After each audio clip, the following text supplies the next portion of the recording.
good morning. Good morning. This meeting is being recorded. Adam, how you doing? Good, Michael. How are you? Good. Hello, Hi. Tammy. Welcome. Hello. Carla, your background's reversed. Oh, You gotta reverse it for you, do then you it know what? looks right for I us.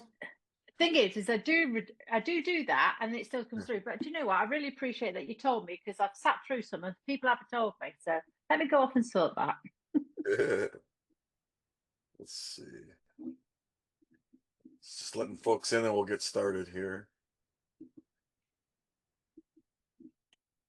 There's some note takers coming in, Victor, I'm not for sure. But they're coming in. Someone's called the homie. Should we let the homie into this round Who table? is this? The homie. I want to know. I Who's want this to homie? know. Let's see who the homie is. So homie the clown? Let's see how many people actually know what that is. Homie, don't Announce play yourself, that. homie. Homie, don't play that. Yeah, homie don't play that. Where's homie? Does he have his camera on? Yeah. Or she? Could be a she, right? How are we doing? There you Homie go. does not have the camera. No. Homie, you gotta come off camera. We gotta know who you are, or we can't have you in here. Homie. Chanting. It could just be a note taker. Let's see.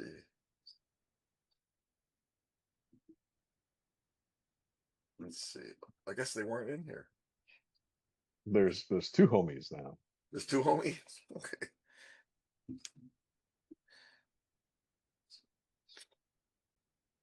I think we got almost everybody. Yeah. We're getting there. We are getting there.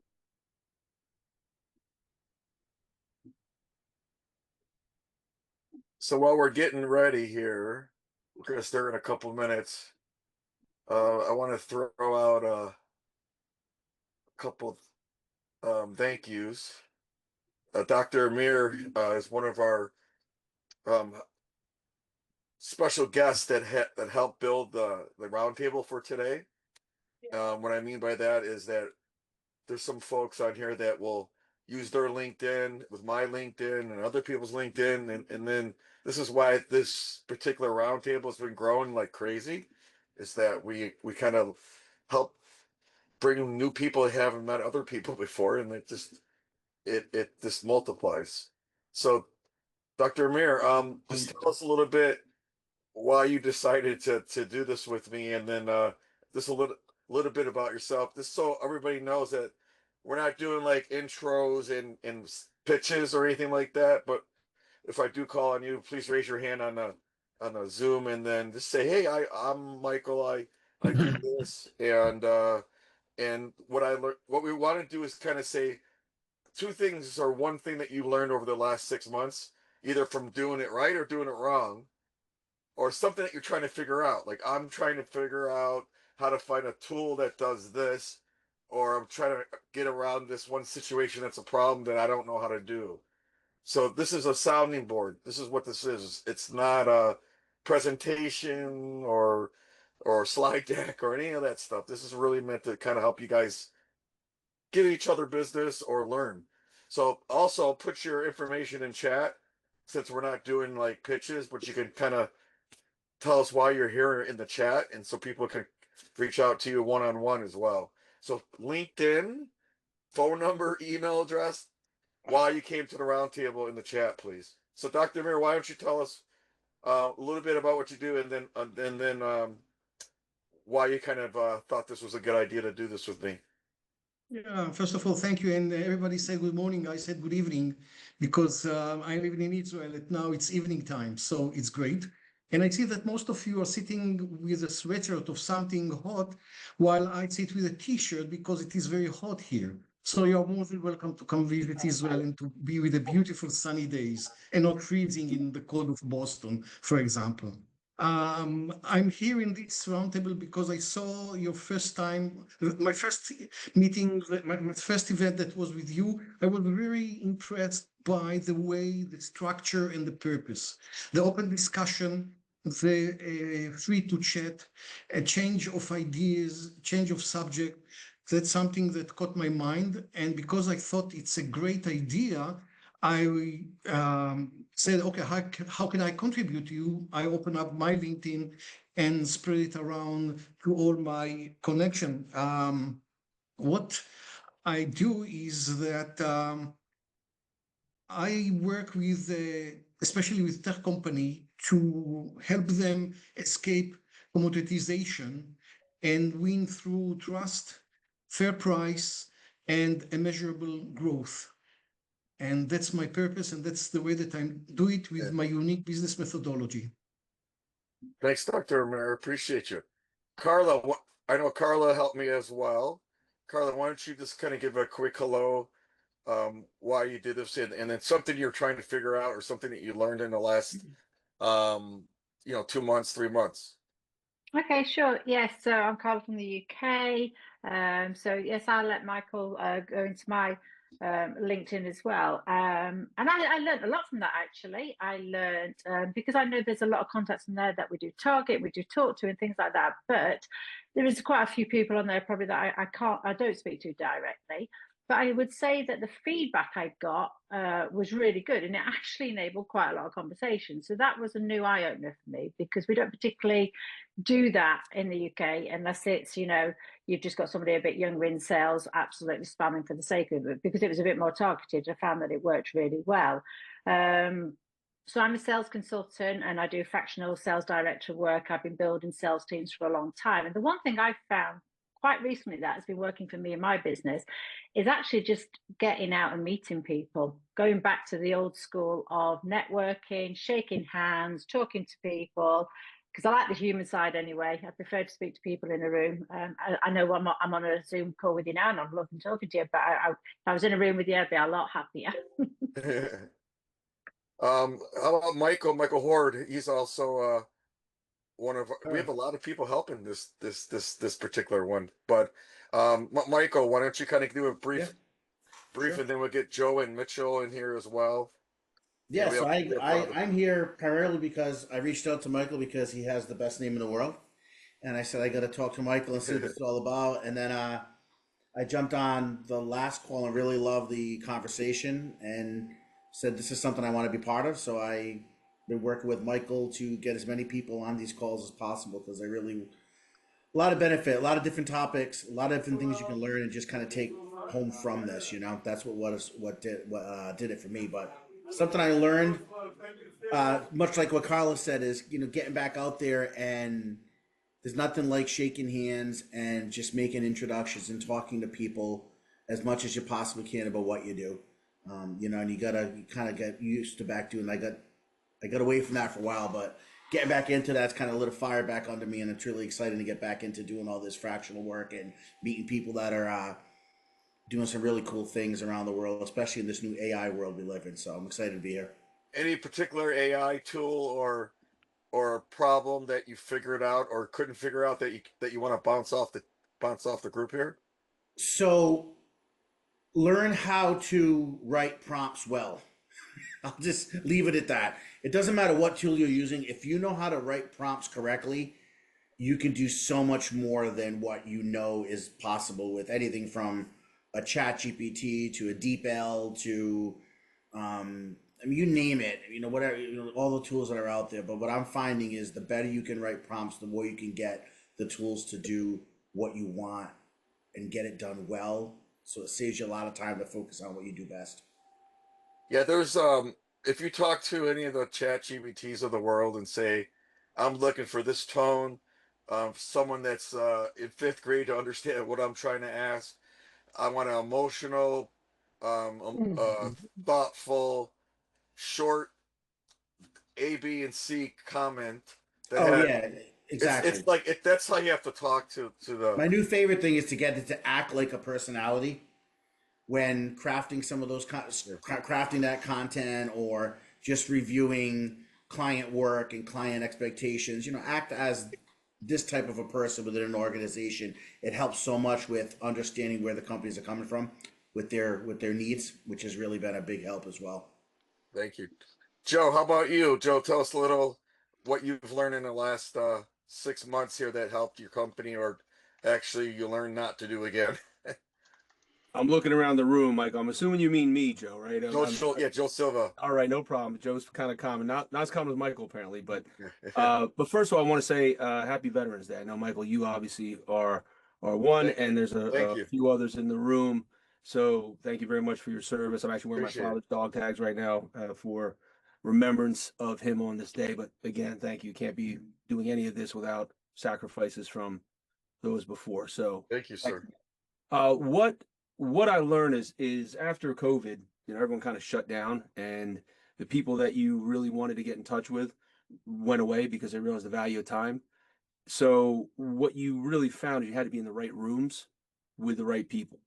And Mike, when you started to put this together, and I know Steve had a piece of this as well, Furman, really culling the right people to be in a room and managing to actually get a very high level of people who you wanted to have conversations with, right? People you knew you could bounce off ideas off of, and from that, opportunities, other things would just simply germinate, would develop based on that. So one of the things I learned is really exactly that: is focus your time and attention in those spaces, right? Getting back out in front of people in face to face is fantastic, but we can't always do that, right? I know, Carly, obviously you're in England, and it'd be lovely to take a quick jaunt over, but you know that may not happen. However, with the beauty of technology, we can be in front of each other and still be able to connect at least at a high level. And this group really helps to facilitate that. So again, I learned, thank you, Michael, for putting this together and doing that. And you helped us. So I figured obviously that made sense to do it back, and that reciprocity is where it pays off. Yeah, you notice like when we do these joint outreaches that all those people in your first connections, because that's who I hit to try to drive your first connections and my first connections and everybody else's first connections together. But the runoff of doing that is Steve, who you might have not talked to for 2 or 3 years, Right. just say, hey man, I haven't talked to you. Thanks for the invite. So it's a reason to get in front of someone without selling them what you do. And you never know where they're at in the buying cycle of what you do, or friendship, and and vice versa. So there's a reason to do this type of approach. And this roundtable that I do is great for my legion. I have 10 to 15 Zoom calls every single day of people that might want to join the roundtable or might want to use me for my LinkedIn email or roundtable legion that I do. And it's much better than you doing it that way than saying, hey, I'm Michael and I do legion, and I want to talk to you about how this and that. It's all very sufficient when you do it that way. But if you're giving something versus asking for something, you'll get a lot more people responding to you. Mitch, why don't you kind of give us something that you've learned in the last 2 weeks, 2 months, and also Mitch and Steve and all those other guys are the ones kind of helping me grow this thing as well. Yeah, sure. So Mitch, I live here in Boulder, Colorado. I focus on hard tech, deep tech, clean tech, and often in very emerging industries. And what I like about what I found is which is why I think the roundtable will be useful for me, and I'm focusing on trying to do one with aerospace, especially here in Colorado with some VCs and folks who know the space very well. Is going, which people are echoing already, is trying to get interactions, directly in person, but offline in person. I think it has been super helpful for me, and so I'm trying to figure out ways to augment that opportunity, and I think that's why I'm exploring this roundtables with Michael. And so far, like I have definitely invited, and some of what Michael was saying is like, hey, I haven't heard from you in a while. Has definitely happened with some of the outreach. But I did have a question, since I haven't used it in the past, is and we don't have to get into details, but anyone who knows Smart Sheets, helping out a friend. We're trying to figure out how to automate, or use smart sheets for light CRM, that kind of sort of touch point kind of stuff. But Ray I'll leave Ray it at that. Stevens Ray Stevens raised his hand, so you guys can exchange information. Cool. There's also HubSpot has a free version for CRM that's pretty good that I used Yeah. that I used for about a year before I started paying for the starter version, which was $28 for like 2 or 3 users. But then HubSpot gets real expensive. So Yeah. for some of us out here, I don't need more than that because I don't have like 20 salespeople. But it's got Right. a couple of tips for that would be don't use HubSpot for cold outreach because it gets real expensive. So figure out a way of doing that by either hiring a guy like me or someone else. But you want to get 20 to 30 domains when you're doing outreach on email, and you don't want to be sending more than 20 to 40 emails per day per inbox. So there's a really strict rule in a sense that you'll burn your domains, never use your main domain, but you'll burn your new domains if you don't take care of them. Right. Raina, who's also helped me here, where is she? Right here. Okay, go ahead, Raina. First, Michael and everyone else, happy Veterans Day. Thank you again from me as well. Thinking about all of you and all of the things and all the things that are happening in the world. So I appreciate you very, very much. I am Reina Gandhi. I am a leadership and career coach and speaker who focuses on women in corporate law firms, STEM fields, basically anything where women feel stuck in their careers and want to get unstuck because of limiting beliefs and in what I call the inner glass ceiling. So I've been working with Michael just for a few weeks now, and the number of people who've reached out, I'm almost overwhelmed. I'm like, I can't keep up. It's been so nice to just be able to reconnect with a bunch of people. Thank you for thinking of me. This is so great, and so that has been really nice. I'm just still catching up on all the messaging. And something that I have learned is that I was just thinking about this morning is that I've only been doing this officially for 2 years, and building a business takes time, and seeing progress is very, very helpful. And I just, as the longer I do this, the more I realize that there are so many people out there who, one, need the service that I'm providing, and two, are in similar situations, which is why I love this idea of a roundtable. Because I just the other day when we were talking, I think Michael, was that yesterday or the day before, we had another roundtable, and I learned so much just in that conversation and made a connection, and I'm going to talk to him later today. So that's what this is all about. Yeah. So this is great. And I love that we have people from all over the world here on this call.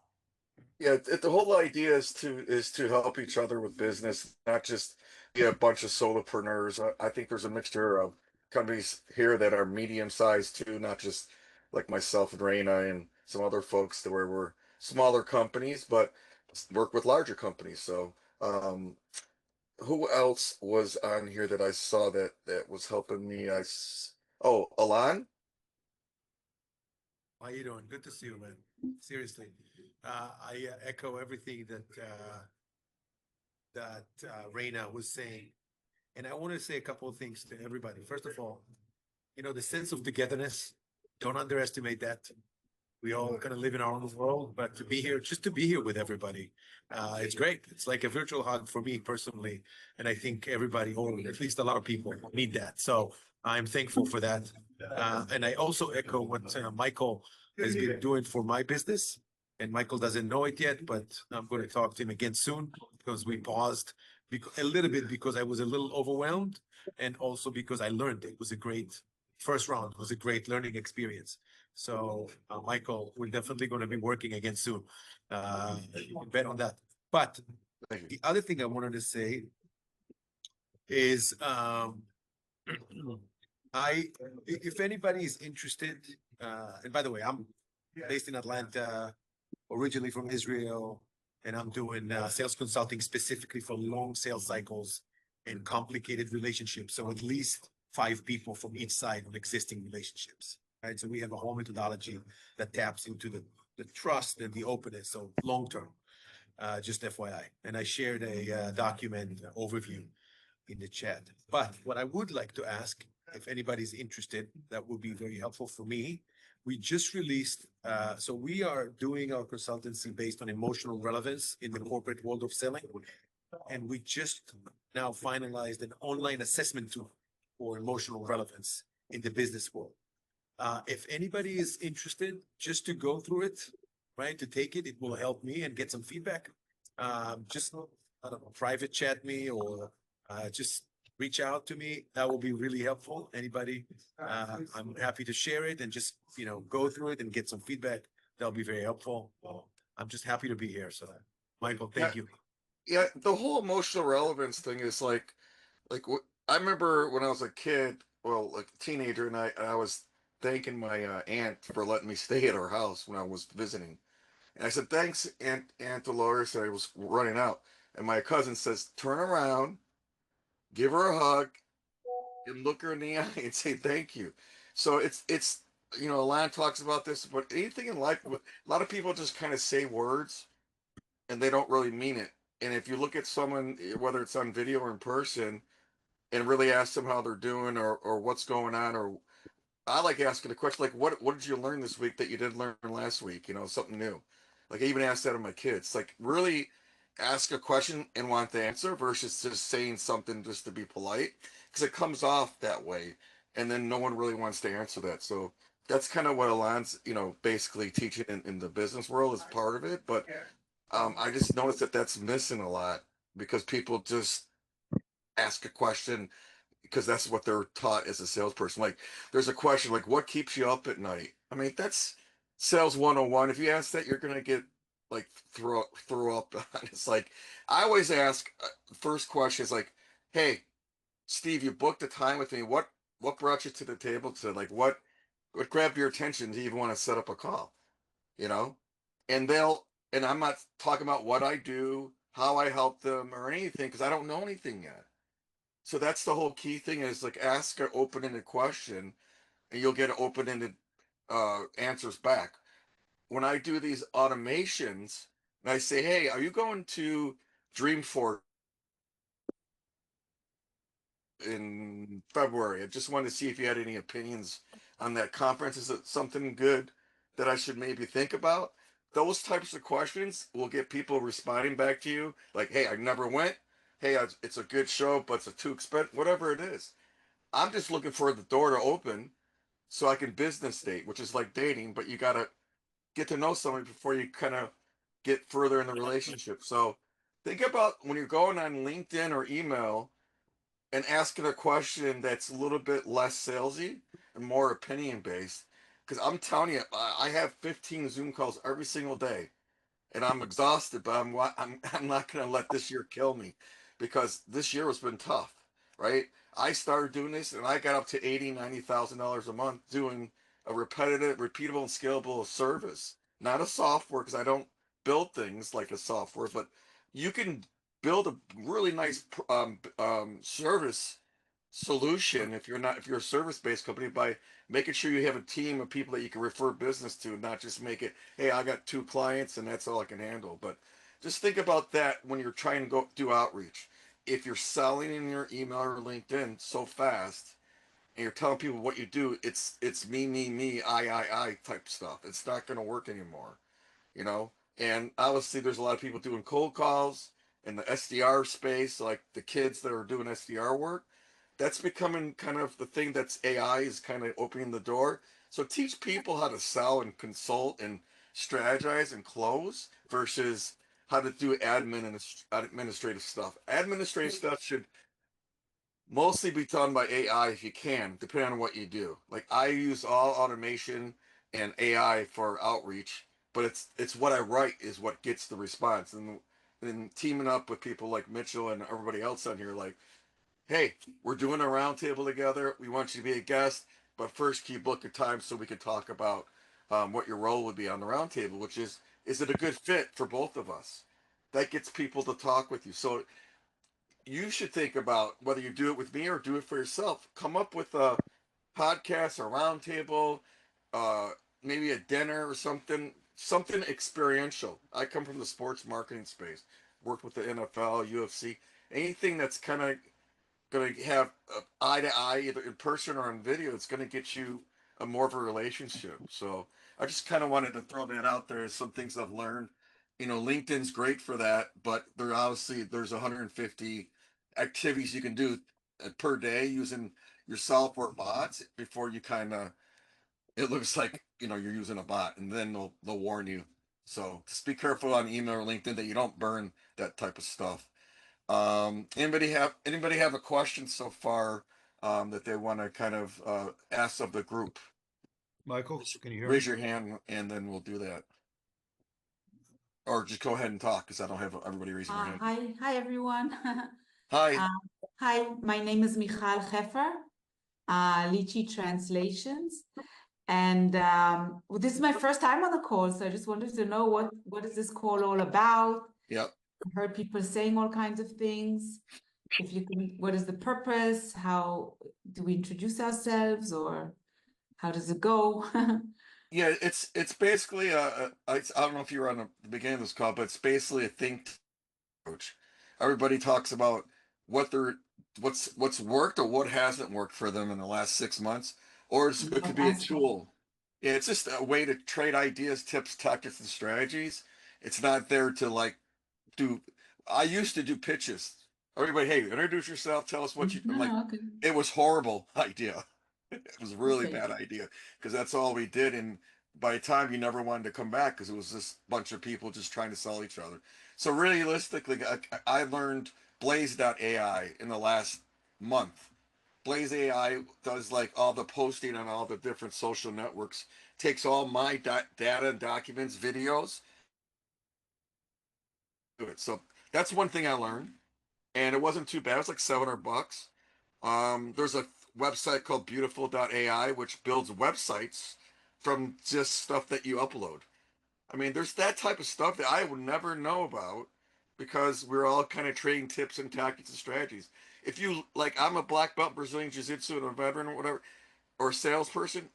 Every time I lose, I learn something. So if we can lose for other people and teach them what we shouldn't do or should do, that's not a bad thing. So that's what I really want to do on these things. It's like, hey, I did this, don't do it, or I did this and it worked, and I want to give you guys a tactic, a tip, a strategy, or an app that worked. Does that make sense? Yeah, sure. Okay, so I'm looking forward to hear what you've learned. If anyone learned something about the translation industry before I need to look for a new job, so I'd be happy to hear any. Where are you based? I'm based in Israel. Shalom. Shalom, shalom, everybody. Shalom. Hi. And Alon, not Alon, Amir introduced me to this meeting. Well, Alon still said hi. Hi, yeah. Hi, everyone. He's like, Alon. let's Michael? go to Lynn. Hope so. Hi there. Thanks for this, Michael. Quick question. So you talk about 20 to 30 emails and 20 to 30 domains and sending 20 emails out per day. When scammers go in, like from banks or things like that, they change one slight letter. Yeah. Right. So it could be Bank of America, but the A is slightly different. How do you stop the spam folders picking that up as a potential spam? If you change your domain and say it's 1 or 2 letters changed, aren't the spam folders going to pick that up as a potential scammer? Well, there's no like real answer every day, because it changes every day. But what I do is like do fullthrottleFalato.com versus fullthrottleFalatoLeads.com, right? So it's not changing a letter to spell it differently. It's just adding fullthrottleFalatoUSA.com, fullthrottleFalato.us, fullthrottleFalato.com. I'm sorry, fullthrottleFalatoLeads.co. So there's all these versions, and then when you're sending only 20 to 30 emails a day, you're not raising flags everywhere. It's these scammers that will change the word and use the logos in there of that Bank of America, and if you read, it's not even close to Bank of America half the time. Yeah. You know? Okay, thank you. And with that, doesn't that confuse your customers? I haven't had that problem with what as long as the domain doesn't look squirrely.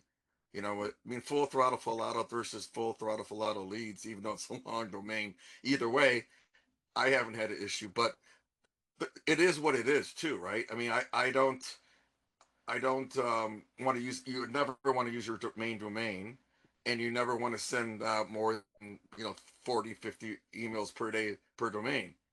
And you got to have a database. You want to verify the emails that they're not going to bounce. And if they're spammy, people are going to hit spam. So there's 25 things you need to do or not do to make sure that your emails get delivered and maintain that. Otherwise, your emails are never going to make it into the inbox. And that's why I use email, LinkedIn, and roundtables as a three-prong approach. Because if one thing's not working one day, then something else going to work the next day. But really, what comes down to it is getting people to giving them something of value. And a lot of times people do the podcast thing, which is not a horrible way of going, but podcast could be you and me doing a Zoom calling it a podcast, and that's going to get someone excited. I don't know. For me, it's like you have to have a podcast that has an audience, that has professional. I mean, I'm a production guy in TV. If you don't have production value, which is great graphics and intros and advertisers, that's a lot more work. Roundtable takes me nothing. I get you guys on the call. We all talk. I don't have to really prep about. It's not all about me. It's everybody else talking about what's working for them. So I always think, even if you have 6 people doing a roundtable and you do your own roundtable, build a roundtable around your business that would help other businesses. And if it's even weekly or bi-monthly, do it, do something like that. You don't even need a full throttle to help you with that. But if you want to grow it like this, then you need to have outbound messages to get people to show up. So I would always think about doing something that puts your name in front of people. That's not doesn't look like you're just doing it for yourself. And hopefully I don't come across as this is all about me, because it's not. But I do like to get new business from doing this, and that's one of the reasons why I do it. Beth. Thank you. So I want to follow up. Thank you for calling on me. I wanted to follow up on what you had said, which is about I call it making a relationship deposit. So I want to give everybody an idea. I think one of the things people really struggle with is, how do I get out of that commodity mode? And that is all about me, and here's what I do, and here's how I can help you. I had a client who actually called me hair on fire. They were losing like 50% of their clients. It was massive. And I didn't know where he was coming from. I didn't know if it was widget to widget, apple to apple, like I had to understand. And he like spewed 13 different reasons why they were different. And I was like, that's great, but you can't say it to a prospect that way. So what we did, and what you can do, is think about all the different things you offer and create a checklist. And what we did is we created a checklist. And when they called back into these people, they said, now listen, some of these things are going to be really obvious. Some of them are going to live in the gray area, and some of them are going to be really unknown to you. But we're finding a lot of clients, when they go to make an insurance claim, are getting denied. And so this checklist will give you the ability to kind of go back and look internally and figure out where you're at. So whenever I work with clients, I think about, well, what is it you're selling? And they always want to talk about the features and the benefits, and this is what they can do, and this is why they're great. That's all fantastic. You just can't say it that way. You have to have a conversation where you make a relationship deposit. So yeah, I used to be the feature function guy. That's just the way I talk. And my manager's like, you're selling features. Like, what do you do for them? Like, I don't know what you're talking about. It's like, I was just such a bonehead. One of the things I learned too is, like, I use Fireflies as a note taker. Always have a note taker in your things. But when I started asking the note taker, I go, write me a summary of the conversation in an email format that I could write back to them, thanking them for the meeting and next steps. Oh my God. It did such a great job of all the things we talked about. I changed some words so it doesn't look AI generated, but I used to not like doing that because it was like a book report every time I had a call. If I have 10 to 15 of these a day, I can't keep up. But so Fireflies has Ask Fred, it's called, and it's this basic chat GBT built in. So that was a really good thing I learned that in the last month. The other thing I learned was that a lot of these AI tools will not go into LinkedIn and pull their LinkedIn because it's gated. LinkedIn's gated because you have to log in. So I would just copy and paste all the content from their LinkedIn and put it in ChatGPT and say, what's some great sales and business development questions I should ask this person in our discovery call? Oh my God. It was brilliant too, because it was like, there's some questions here I don't know. I don't know what I don't know. So I don't know if there's a better way of doing that on LinkedIn, because it wouldn't pull, ChatGPT wouldn't pull from there. But I just, like I said, just did a copy and paste of the text. So I don't know if I could pronounce your name. Ujwala. How you say it? Ujwala. Ujwala? You got it. Where's that from? India. India. Welcome. Yeah. Well, thank you so much. So, Michael, I really want to appreciate this community. I've had a career in sales for over 15 years. I was the head of sales of a robotics startup in Silicon Valley that got acquired. And I have branched out and started my own company. This is, of course, a very exciting time if you're in sales, whether you work for a big company or a startup, everyone's asking the same questions, like how do we make our, processes more efficient? So I actually started building out, the vision here is to have people tell us what their budget is, and then make recommendations on tools based on that. So I was part of Pavilion. I don't know if all of you are familiar with Pavilion. Well, yeah, I'm familiar. Yeah. And, of course, my company paid for the subscription, which I currently, since I'm, have my own business. So I have been looking for a community like this one where, CROs, business owners get together, talk about sales, efficient tools, and exchange of ideas. So I'm looking for collaborators at this point, but also, want to thank you for putting together this community.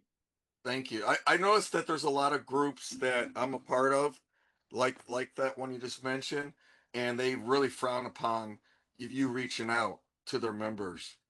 And for me, it's like, listen, I can build my own community here, but I'm not going to do it the way they're doing it, because that's a lot of work, a lot of education, and they're charging $2,000, $3,000, $4,000 for whatever group that is.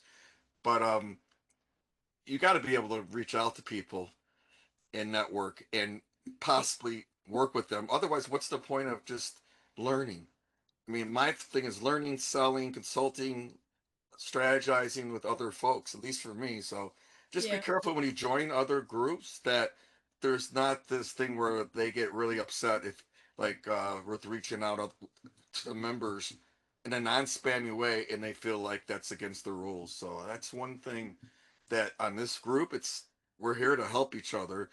Just don't spam them. But I'm not, just, you got to be able to talk to people on this thing. So just be careful which ones you like, which ones you don't, and what the value is, because no one should impede your ability to make money. Yeah, it's interesting. I think there's bravado as well. And I think for a lot of people, there are this idea of a minimum viable community, right? Like you go out, you build a community, and then you figure out how to kind of make money from it. But it sounds like your approach is different, because you already, have a business and you're building a community around that. So that's fantastic. Yeah. And I mean, I made a group on LinkedIn, and LinkedIn, there's a little workaround where if you're a part of a group, you could send free in messages or free DMs. So that's a little trick for you guys. But there's some groups that have a huge amount of people. There's some that don't. You got to have Sales Navigator when you're doing this type of stuff. If you try to do it with just LinkedIn, it's very hard to use LinkedIn now without Sales Navigator. Sales Navigator is about $1,000 for the year. So I'm not making money off of LinkedIn Sales Navigator, but if you really want to do that, look at that. Look at people that you would sell that are competitors or friendlies, and you can go in Sales Navigator. I want connections of Mitch. Like if Mitch and I didn't work together, I can go and still look at all of his connections. But it's a long tail version of it versus Mitch putting his arm around me saying, let's do this together, But there's ways to go fish where people fish, as I call in sales. Like I see they're going to a LinkedIn event. I see they're going to a conference. I see that they're friends with Mitch. There's 3-4 things there that tell me that they'd probably be a good fit if I refer to any of those things. But if I just sit there and use AI and go, hey, Michael, I see that you're a veteran and a scuba diver and a jiu-jitsu black belt and you're doing awesome. It just sounds fake. Sounds like you just you had AI reading my profile and that's it. It's just not. Think about where AI works and where it doesn't work, because you sound like you just use that just to like align with somebody. It looks like crap. Charlie, go ahead. Hi everyone, I'm Charlie. Mike, thank you for having me here today. It's my first time. I actually had a follow-up question for you, Michael, about the multiple domains, which kind of bounces off what Lynn was asking, which I've always been curious about. Do you set up like redirects? Like, I know we're not putting links. I know that it's not advised to put links into the email because that can set off the spam filters. Yeah, but like, you don't want if you have the domain and because like when I'm getting emails, I get emails from people all friggin' day. I actually have like a whole inbox that's just like I don't even pay attention to it anymore because it's so spammed out. But like I do look for, is there a website associated with this domain? Like, is this a legit company? Like, do you set up redirects? Yeah, all those domains are going to go to Full Throttle Falato leads. If it doesn't go anywhere, that's very suspicious. Right. Okay, that was my like and then some of these solutions, there's an inbox that's conjoined of all the boxes, but for me, I mostly just forward all those holders, those email holders into my real email. Right. So it all goes into one inbox. And then, I started having my kids who I'm teaching how to be like kind of like a sales development role to look at all the comments and answer them for me because I don't have the bandwidth for that. Another trick too is use your kids, daughters, whatever, faces, especially if they're in school or maybe one's a plumber or one's like I have a friend that works at Disney because I live in Orlando. She's never going to use her LinkedIn, so I use her face. It says she's a marketing manager under Full Throttle, and I have 9,000 connections for her already, and I get business because I'm not going to hire 10 people to press buttons all day on LinkedIn and email where I can automate that and I can just borrow someone's face. You want to verify your LinkedIn profile. That requires a real person. That's actually like, I could, Charlie's not my legal name, but like everyone knows me as Charlie because I've gone by Charlie since I was like 4. So I can't verify my profile because I don't have any legal documentation that says Charlie. So like, that's like I would put like Charlie quotes. Yeah, like my legal name on there. That should be able to get through LinkedIn. So no one that knows me is just going to confuse all the people that know me. But what you touched on after that was kind of my next question. I was invited to this by 3 different people in my network, which is a testament to how closely we were already connected before I realized it. But I'm also curious because I've been really looking at it and talked to a couple of people who have, built really successful referral networks. Our business model is a collective. So we do, I have, a vendor network, a pool of talent that I pull for to build agile teams around the needs of our clients. But I'm just curious, like, how do you incentivize people to, like, what's in it for the people who invited me? Because none of them are in this room. Usually they are. But maybe they are on a different day or a different week, but I'm just like, it seems like you very much have figured out a way to get people to, use their speaker box to your advantage. And I'm just curious if you could talk a little bit about that, because I think I came up with that in the last 12 months, I think. And like, wait, these people are solopreneurs. They probably don't have the 5K, 4K a month to hire me for their business. And they might only be able to handle 2 or 3 clients. And then they're like, hey, Michael, I can't use your automation. I'm too busy now, So what I basically said to them is like, listen, let's use your LinkedIn, my LinkedIn, drive them into one place where we have other folks bring in their connections, and we're all basically commingling our folks. Now, what happens when your first connection, you can ask anybody here that used like Dr. Amir and Michael and Joe and Mitch, is like all these first connections they had over the last 20 years, start bubbling up to the top. And it's basically because I'm automating that would usually cost money. They need to figure out how to do it. And also we're giving them a service, the people that they're reaching out to, and they're getting back, hey Joe, I haven't talked to you in a while. Like Lynn also does with me as well. There's runoff from doing this that's beneficial for them. I'm not charging them, but I'm using their LinkedIn. So that's like, if you have members for your collective, everybody should be helping grow that collective. You know, if they don't have enough connections to help you, then for me, it's not really that much value for me to do this with somebody for free. Right. So I don't know if anybody else wants to kind of chime in there for why they did it with me, but I mean, I learned from doing this with other people when I first started. Like, Michael, you know, I hope you like using my my LinkedIn and stuff, but I gotta tell you, I got like 15 calls from doing this. And I was like, really? That was a side product of what I did. My light bulb went off. Like, this is a win-win. I don't do it more than once, but it's a win-win for both sides. And it's usually probably more beneficial for small businesses, people like me that work with larger companies that have someone that has a Rolodex or LinkedIn connections that are good, like Carla's. You know, it's like I had all these people on here that I worked with, Dr. Mir, Carla, Joe, Mitch. I've probably made 15 to 30 meetings from doing that. They gain something. They're inviting their crew on this. We're good. It's kind of just growing just by the nature of the beast. Does that answer your question, Charlie? Yeah, it does. Thank you. Yeah. But you should definitely try repeating that for the collective that you're doing. And I'm thinking about also selling sponsorships on this, where maybe someone puts together a little 5-minute pitch in the beginning of it, and I charge maybe $1,000. I don't know. I don't really want to turn into too much of a commercial approach, because then it takes away from just people wanting to show up. And then we could also turn this into a member-based thing where people pay a membership. I'm kind of against that too. But you know, I'll get a pay forward situation where people will actually refer business to me, and they have. So, Blair.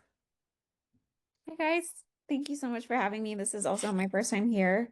So fun fact about me, I was actually on the consulting team at LinkedIn that built out Sales Navigator. So hearing Michael talk about Sales Navigator is really interesting because I helped them build out the tool. And now I spend a good chunk of my time teaching people how to get around it. Because it's not, I personally don't think it's a very useful tool. It's a lot of money. And it needs a lot of work still, but it's better than it does need quite a lot of work. Yeah. But the native tool is really, really powerful if you know what you're looking for. The filters tool, especially if you have a company that you know that you're targeting, the filters tool is incredibly powerful, and they have added a ton to the filters.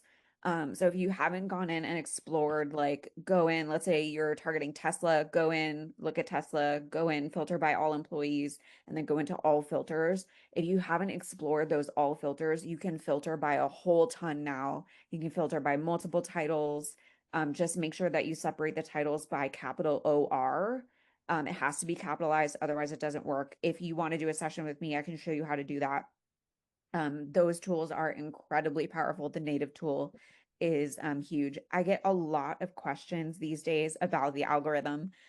So it changes a lot. Just know that Microsoft owns both LinkedIn and OpenAI. And when they bought OpenAI, they moved a lot from LinkedIn over to OpenAI, both in data and computing power and like physical butts in chairs. So there's like physically less people working at LinkedIn because they moved them over to OpenAI. So I yes, actually worked with Jeff Weiner at Warner Brothers, who was the chairman and the president of LinkedIn. Awesome. Yeah. And there's also if they posted on LinkedIn recently, that's also a good statute of, are they active? Because not everybody's active on LinkedIn. Less so these days because the algorithm changed. What they're looking for now is comments. And there are ways that you can see that algorithm changes are coming. So for example, I knew that an algorithm change was coming to deprioritize the number of times a week that you were posting, because suddenly you could see impressions on comments. And I went, oh, okay, they're going to start really prioritizing comments. So what's interesting now is that I've gotten comments go way more viral than actual posts. So if you're like, I'm someone who is not into posting at all, go in and comment multiple times a day. I just had a comment this week that has like 20,000 impressions. So comments are where it's at right now. If you can get yourself to comment multiple times a day, that's where it's at. If you can get yourself to post 4 times a week, that's totally fine. It used to be like 7 days a week or like multiple times a day. That's no longer a thing. So, and like my content is like not structured at all. It's literally just like a brain dump into like my notes app. So it doesn't have to be a structured thing at all. Comments are where it's at. One tip that I have seen, so I work in mostly PR, media communications, and a lot on LinkedIn, and I still consult with them. One thing I will say, there's a bit of stuff in the comments. I also can't verify because Blair is my middle name and not my legal name, so they won't let me verify. But also, there was a question about whether or not you should verify. It is not necessarily, it's like recommended, but there's no actual, like from the LinkedIn side, there's no actual like benefit on the platform. So they won't push your content any further. They won't promote your content in any way. They won't promote your profile in any way. So there's no tangible benefit to doing it.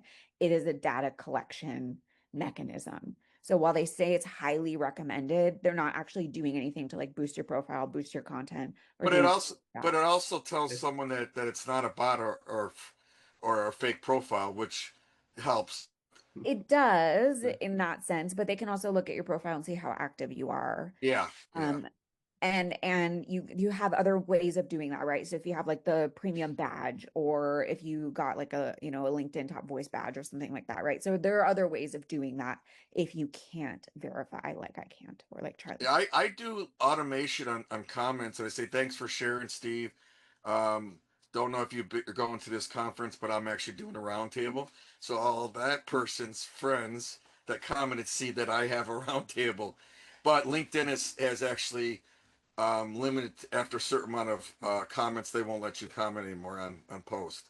Interesting. Like, I don't know if it's a day or a weekly thing, but mine's timed out at certain amount of comments, because I have 29,000 connections, so I don't really want to add connections because they limit it to 30,000. But comments was really going well, but you also got to make sure that you don't just put spam on someone else's wall too. Yeah, they're also looking for comment threads. So they're looking for how deep within, so not just like comments straight down, but like how deep within the thread a comment gets. That shows them value. And there was one other thing about comments, and now it's gone. I'm sure it'll come back. Yeah. How about getting out of LinkedIn jail? Because I know some people have got in trouble, not me, because that's what I do for a living. That would not be good. But how do you, I mean, there's a lot of back and forth with their customer service people, and it's sometimes really hard. Do you have any tips for people to stay out of or get out of that situation? I mean, a lot of times it's just a waiting game. Like they'll put you in LinkedIn jail for like a certain period of time. One, don't be a bot. So like if you're acting like a bot, stop acting like a bot, and just don't do that again. It's hard. LinkedIn is the only platform that I know of that like doesn't have an active customer service team that you can reach out to and be like, hey, I wasn't actually being a bot, so please let me out. So it's really tough. I don't have any good advice for that, unfortunately. Okay. The other thing that I've seen, at least for our clients that are going really well, and this doesn't have anything to do with LinkedIn, but I will say LinkedIn, the social media platforms inherently are very selfish because they want your time, they want your energy, they want you to stay on the platform. One thing I've noticed is that they used to deprioritize putting links in posts. And so we had to start putting like links in the comments and, things like that. They're not doing that anymore. So feel free to start putting links back in your posts if you want to do that. How about hashtags? Don't bother with hashtags. If you put enough keywords in your posts, you don't need hashtags at all whatsoever. And you'll find that like if you search for hashtags now in the search function, there's like next to nothing in there anymore. So I wouldn't use them. I wouldn't bother. in general, what I've seen just happen to do really, really well. They want you to be using everything. So they've just added like a scroll to your background. Use the scroll. I'm working for multiple companies, so use the scroll. Use every single feature that you possibly can. If you and your tagline is important too. Like, don't just put VP of Sales. Yeah. Like next wave, put VP of Sales. I help customers do this. I'm a Patty Scoop. You know, make it interesting, but who you are. Don't just put just your title. That's really a bad idea. I always think of those as places for people to get to know me and ask, and like conversation starters, right? So like my dog unfortunately passed, but like I did put dog mom at one point, and I know there's been some posts that have gone viral about like, I won't hire somebody that'll put dog mom, and I'm like, wow, you sound really fun at parties. But like that is a conversation starter, because then someone else might be a dog mom and go, well, I also own a dog, so like send me pics of your dog, right? So like, and then like I always list my school, because then like go Trojans, the Trojan network is strong, and then someone will reach out and be like, go Trojans, right? So like that is your profile is an active place. Fill it with as many conversation starters as you possibly can. My profile is full to the brim. And so I recommend that you use everything that it gives you. It also gives you the ability to do events. So do events. I do LinkedIn Lives all the time. It gives you the ability to start a newsletter, or follow newsletters, or like it wants you to use everything that you can. But just remember the LinkedIn stuff that you do event-wise, I could scrape every event and find out who those people are and then use that against. So it's good for me, but I don't use the LinkedIn events as much. I use Eventbrite to register because I can hit more people outside of LinkedIn and in LinkedIn. But the LinkedIn events is good. I just wish there's a way to, because I do this twice a month. I don't want to have to do it every 2 weeks. I have not figured out a way to keep it going on LinkedIn as an event without having to recreate it every 2 weeks. Maybe I've seen people do it. I don't know. And I ask them how to do it and they won't answer me. So I do it fresh every time. So I do like a new LinkedIn Live. I wish I could do it every day. I try to do them once every week or once every couple weeks. LinkedIn Live is, you only can ask questions on chat, right? Yeah. Like for this, that's why I use Zoom. I want this to be more versus reading and talking. So for me, LinkedIn Live is good, but it also doesn't give me this back and forth on video. Sure. So I'm gonna go to Ray, because we're almost out of time here. Ray, go ahead, buddy. I just had a couple of quick questions. I've seen the live group. I'm just curious if anyone's actually played with the APIs that are now available off the LinkedIn to actually bring in their contact list and even to schedule some of the calls like we were just talking about, Mike. That if anyone here has actually had the opportunity, that I play on the back end side of LinkedIn. Scraping LinkedIn. Security apps. What's the question, Ray? What's the question? So is anyone actually familiar with the API at LinkedIn that are available for contact management, and if anyone's playing with the newer changes to them through their other tools? I have a tool that scrapes everything on LinkedIn almost. So I don't use LinkedIn tools inside of LinkedIn. I use an automation tool to pull contacts from LinkedIn. So I don't know the API from LinkedIn at all. Yes. I just use. If there is anyone, that's what I'm looking for, just to find out if anyone's out there that wants to connect with me. Yeah. All right. Please reach out to Ray if you have any answers for him. Pamela. Hi. First time here. Accountability Pace is my company. I put my information in the chat. But I wanted to share with you something I just discovered, which is the 2025 B2B Thought Leadership Impact Report, which talks about invisible influence, unlocking the power of hidden buyers. And it's a very robust article. I put it in the chat, but talking about more than 40% of B2B deals stall because of internal misalignment with buyer groups. And a major cause is hidden buyers, internal stakeholders who significantly influence business purchases, even if they're not the primary user, and they do look for thought leadership. So I'm looking at my own strategy for reaching leaders, I want to be seen as the thought leader around the profitable value of measuring and managing the value of discretionary effort. And I've built tools and processes, and I'm looking for strategic partners that do the parts that I don't do, and even people who do what I do, because what I'd like to do is get that out there, working to make leaders better leaders. Yeah, please put your information if you have it in the chat. Also, I'm probably gonna let this call go a little over the hour just because I don't have anything after if anybody wants to stay on. But if you want to save the chat notes, there's a button that has three little buttons that says more. That's a way to basically download all that text. Anthony. Hello everyone. Anthony Draper from the UK. I'm a growth coach and consultant. You asked at the very beginning in terms of what have I learned over the last kind of 6 months, 2 weeks, whatever it is. Yeah. Yeah, I mean, so if I take my military days, I mean, it's all about teamwork, of course it is. But one of the things I realized that, you know, from the military is to be successful in an organization, it needs to have great leadership, which empowers people, and it needs to be built around the customer journey.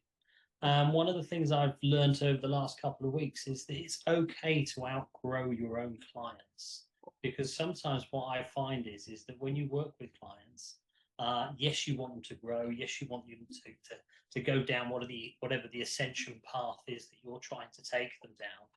But sometimes they don't go quick enough, and sometimes that's okay for them, but that might not be okay for how quickly you're wanting to grow your business, services, and scale accordingly. So if that is the case, then you fire them. You know, you let them go accordingly, but you fire them, and that's okay, because you're also on a journey as well. So when you're trying to grow your business, you're trying to help your clients, but what you'll realize as you start to move forwards is that they won't be necessarily moving at the same pace as you. So therefore, it's okay to fire them and what I would say, take away from that, what the lessons learned, and then onwards and upwards. Yeah, there's a lot of scope creep too with some of these clients that they basically bring you on, you tell them what the scope is, and then they have you doing 15 other things, and sometimes it's even the ones that beat you up on price. So I would say definitely don't keep clients that drive you nuts, stress you out, and also want more than what you're offered in that scope, because you laid that out at the beginning of your meeting, of your partnership, you know. So yeah, that's right, Michael. So I mean, I've had a job most of my life, and I'm like, if I lose this job, I'm screwed, no health insurance, blah blah blah, right? When you have 15, 20, 30 clients like I do, if I lose one, I don't want to, but sometimes I do. You know, sometimes this is not a good fit, you know. Well, I was just going to link there, Michael, quickly, because, you know, when you were in the military, you had a battle plan, you know, and you stuck to it. And there was no scope creep because you couldn't afford to scope creep. Yeah, okay, there was agility on the field if you needed to be, but in essence, you stuck to the plan. Yeah. So get those statements of works in, whatever it may be. I would also recommend anybody that's on these Zoom calls is to look at my name / my company. I put my company name in my square. Like a lot of folks just have first name or last name, but not what they do.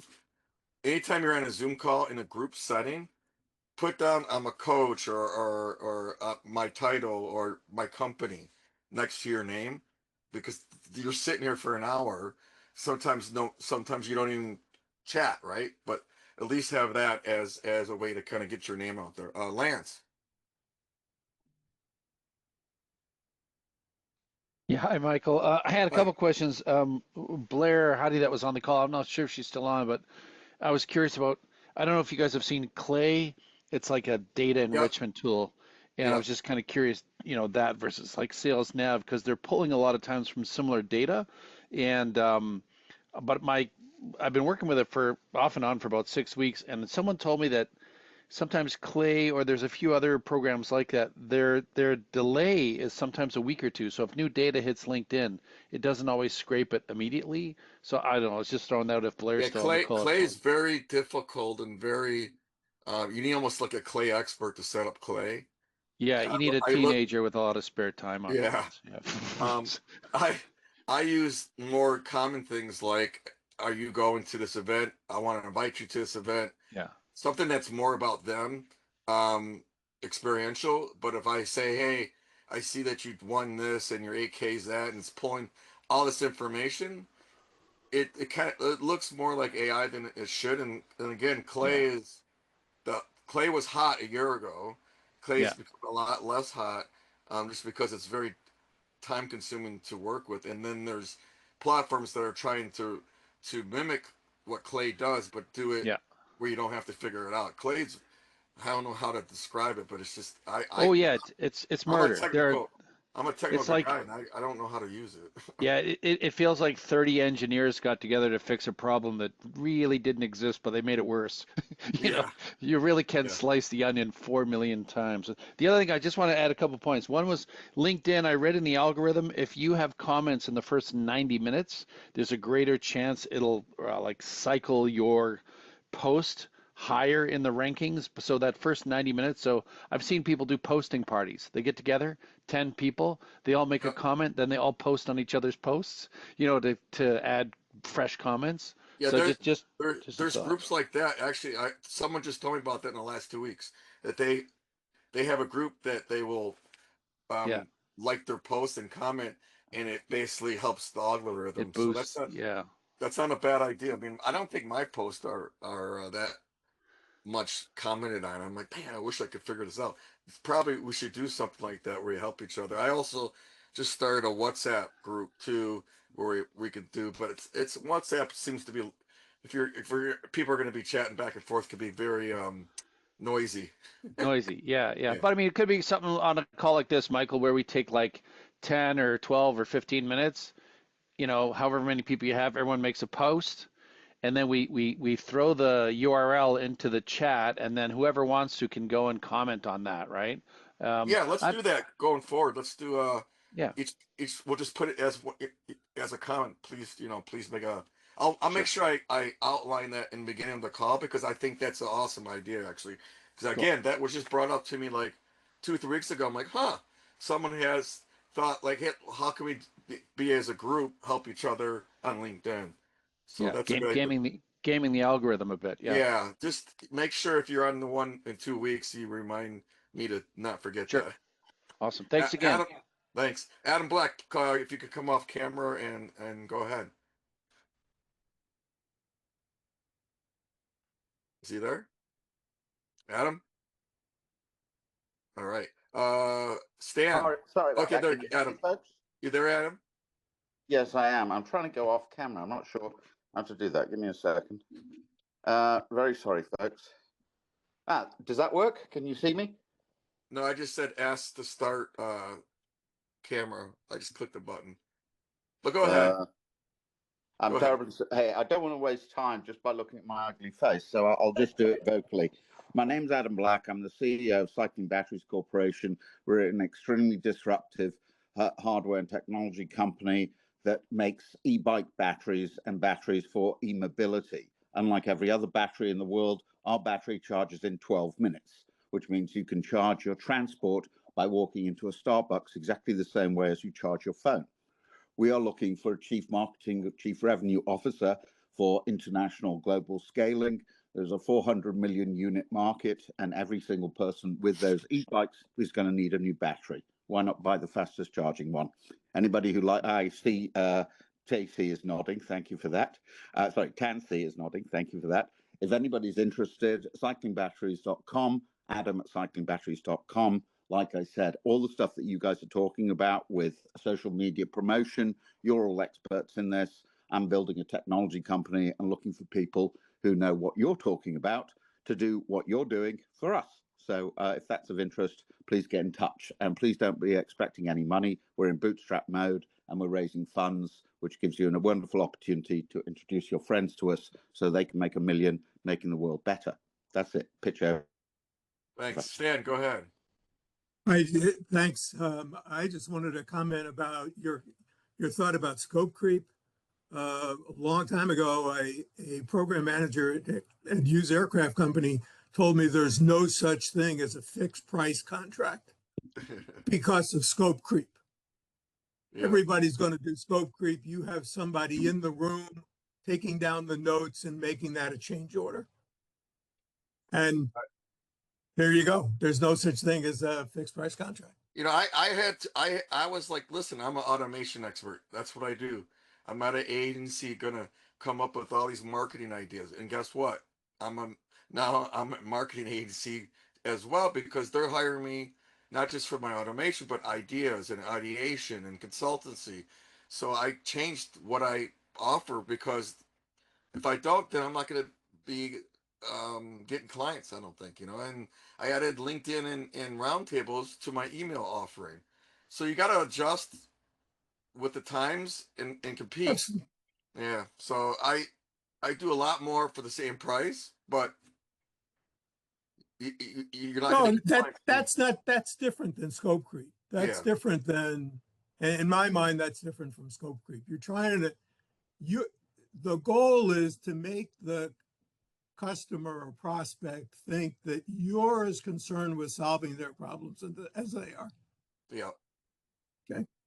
Stan, what do you do? Just so people know what you do as well. It's funny. I'm a doer. I'm not a coach. I'm a CEO, VP of Sales and Marketing, fractional or not.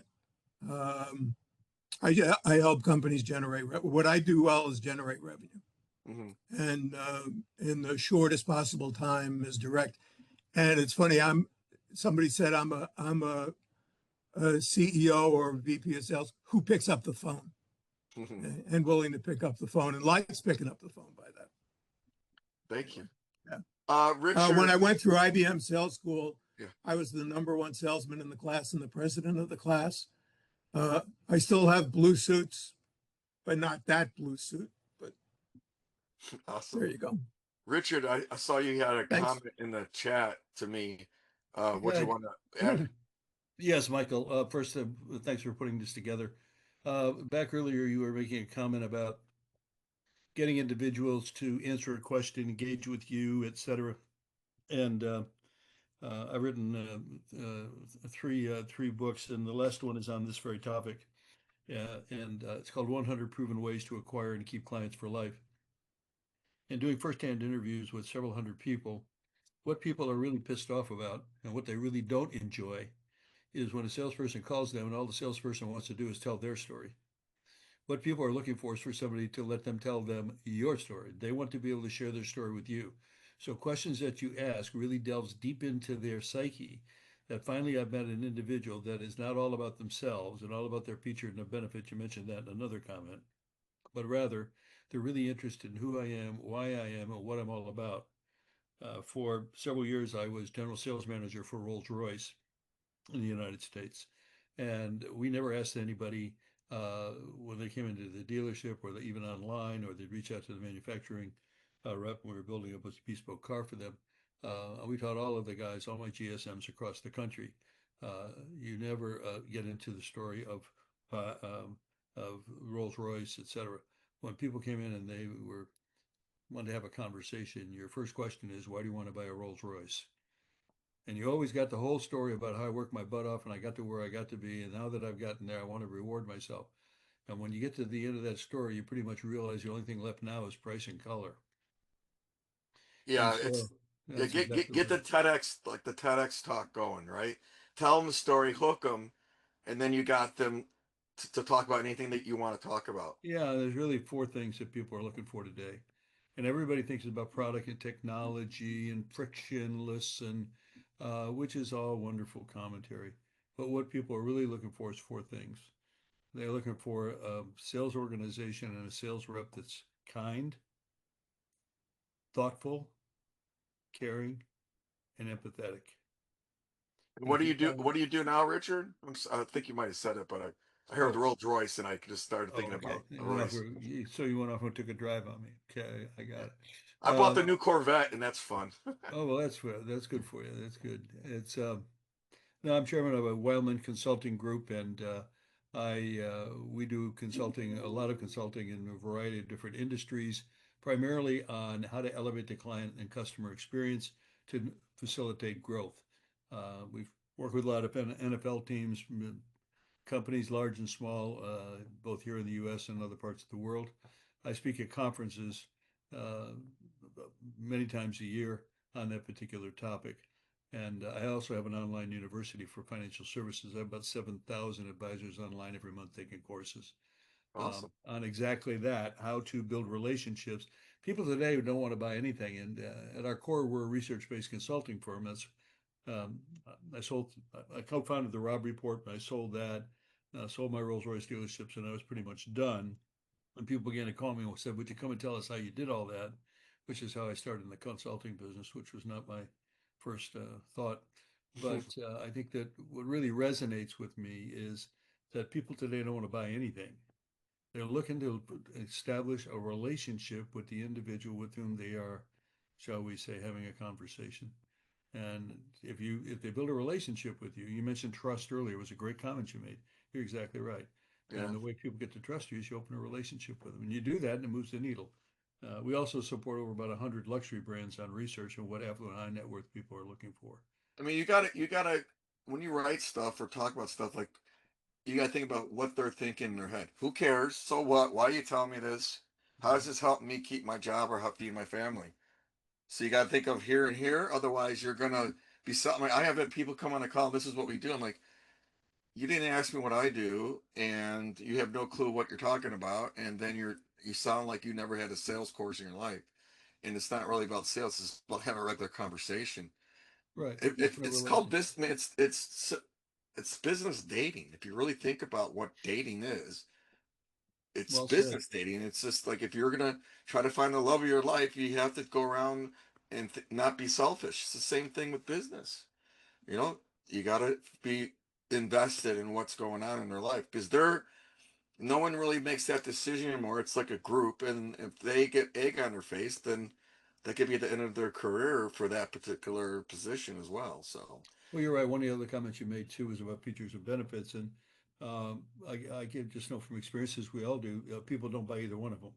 They only buy one thing, and that's the advantage to them by engaging with you or your product line. So. Yeah. One of the great phrases that I stumbled across years ago that's served us well is, let's say you're talking about a feature of the product line or whatever the case might be, or your service, is just to take a deep breath and say, you know, we help improve your technology so that you're able to really scale your business. People don't hear any of that. When we improve your technology, now let me tell you what that means to you. Yeah. You'll see people lean right into the conversation. We have clients in Israel, and I was at a board meeting there, and I said, now let me tell you what this means to you. And it's like the entire board leaned forward in the boardroom to hear the comment. And in the end, and it was a wild and crazy meeting, but in the end, the trigger point that we were able to engage with them is the CEO came out in the hall and he said, all we want to talk about is what it means to us. You're the only person that's ever brought that kind of message. And there you are. People want to know, how does it apply to how do I solve my problem? I mean, you can extrapolate that any way you want, but it's an important, what this means to you really speaks to the individual with whom you are engaging. Thanks for putting this together. It's been a good, interesting learn. Thank you. Thank you. Well, please, everybody come back in the next 2 weeks. If you do need any top of funnel help or any strategy, please reach out for you or your clients, and we'll see each other in 2 weeks. God bless. Thank you. Bye.